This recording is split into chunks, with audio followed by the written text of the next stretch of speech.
My son's girlfriend is a demon, but only I can see it. I first met Olivia on a rainy Sunday afternoon. She walked into my home, hand in hand with my son, Matthew, and I swear the temperature in the room dropped. She was beautiful, almost too beautiful, like a doll sculpted to perfection. Her long dark hair cascaded over her shoulders, her emerald green eyes sparkled, and she had this soft, delicate smile that made her look innocent. But the moment Matthew turned his back, her smile vanished. For a split second, I saw something else, something hollow, something inhuman. I shook it off. Maybe it was just my imagination. Matthew had always been my baby. Even at 24, he was the kind of man who still called his mother on weekends, who always made sure I was okay. He had never been in a serious relationship before, and when he brought Olivia home, he was practically glowing. I should have been happy for him. I should have been relieved that he had found someone. But something about her didn't sit right with me. And soon I would realize why. The first time I knew for sure that something was wrong with Olivia, it was late at night. I had gotten up for a glass of water and saw her standing in the hallway. She wasn't moving, just standing there, completely still. "Olivia," I whispered, slowly, her head turned toward me. Not her body, just her head, an unnatural angle. I gasped and took a step back. Then she smiled. "Mrs. Adams, couldn't sleep?" she asked sweetly, her voice laced with innocence. I swallowed the lump in my throat. "No, just getting water." She stepped closer. "You should be careful, you know. Some things lurk in the dark." My blood ran cold. The next morning, when I told Matthew, he laughed it off. "Mom, you're being paranoid. Olivia's amazing." She was probably just joking, but it wasn't a joke. It was a warning. No one believes me. As the weeks passed, I started noticing more things. Strange things. Matthew was completely smitten with Olivia, but the moment he left the room, she would drop her act. She would glare at me, her eyes darkening. She would say things that made my skin crawl. "She's too attached to you," she whispered one day when Matthew was in the bathroom. "You should let go before he lets go of you." I opened my mouth to argue, but then Matthew came back, and she was all smiles again. She was playing me, manipulating him, and I couldn't prove a damn thing. I tried to talk to Matthew again, but Olivia was always a step ahead. "Your mom doesn't like me," she told him, her voice trembling as if she were about to cry. "I don't know what I did wrong. I love you so much, but I feel like she hates me." And just like that, she turned the tables. "She's just being overprotective," Matthew reassured her, kissing her forehead. "She'll come around." But I wouldn't. I couldn't, because I knew the truth. And I was about to learn something even worse. One night, when Matthew was away for work, I saw her leaving the house. She had told Matthew she was staying home, so I followed her. I knew it was wrong, but my gut was screaming at me. I watched as she walked into a dimly lit bar and approached a man who was not my son. She wrapped her arms around him, whispered something in his ear, and he laughed. They kissed. I took out my phone, my hands shaking. I needed proof. But when I went to take a picture, something happened. The moment my camera focused on her, the screen glitched. The image warped, distorting into something horrific. Her face, her real face, appeared for a split second. Hollow black eyes, a mouth too wide, too sharp, a face that didn't belong to this world. Then my phone shut off completely. I ran. I didn't stop until I was home, gasping for air, my heart slamming against my ribs. I needed to tell Matthew. He had to know. The next morning, I told him everything. I expected him to be shocked, to be horrified, but instead, Olivia burst into tears. "She's lying," she sobbed. "She's jealous." Matthew turned to me, his jaw clenched. "Mom, that's enough." "Matthew, please," I begged. "I saw her with another man." "My phone."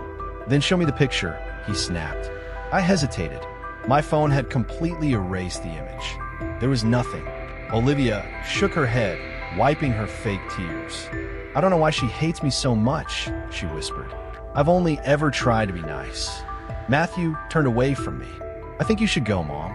My heart shattered. Low, raspy, right outside my bedroom door. "She's mine now." I bolted upright, my chest heaving. I reached for my phone and turned on the flashlight. The hallway was empty, but my bedroom door was slightly open. I could feel her watching me. The next morning, Matthew packed his bags. Olivia and I are moving in together, he said coldly. I need some space from you. I tried to stop him. I tried to make him listen, but it was too late. I stood on the porch, watching as he drove away with her. She met my eyes through the window, and she smiled. A knowing, wicked smile. I knew then that I'd lost him. But the worst part? I knew she wasn't done with me yet. My son's perfect girlfriend has a sinister secret. I first met her on a warm Saturday afternoon. My son, Daniel, had been raving about this girl for months. "Mom, she's incredible," he'd say. "Smart, kind, beautiful. You'll love her." As a mother, I was happy for him, but something about the way he spoke of her felt unnatural, almost as if he were under a spell. When they arrived, I understood. Julia was stunning, too perfect. Flawless porcelain skin, deep blue eyes, and a voice like a lullaby. She moved with an effortless grace, never faltering. Her charm was intoxicating, her laughter melodic, and yet something about her made my stomach twist into knots. The first sign that something was wrong came later that night. As I walked past Daniel's room, I heard whispering. At first, I thought he was on the phone, but when I leaned closer, I realized it was Julia speaking. Only Daniel wasn't responding. Her voice was low, rhythmic, almost chanting. I couldn't make out the words, but they didn't sound like English or any language I recognized. Curiosity got the better of me. I knocked. The whispering stopped abruptly, and Julia answered the door with a smile. "Everything okay, Mrs. Turner?" she asked sweetly. Daniel stood behind her, his expression blank, eyes unfocused.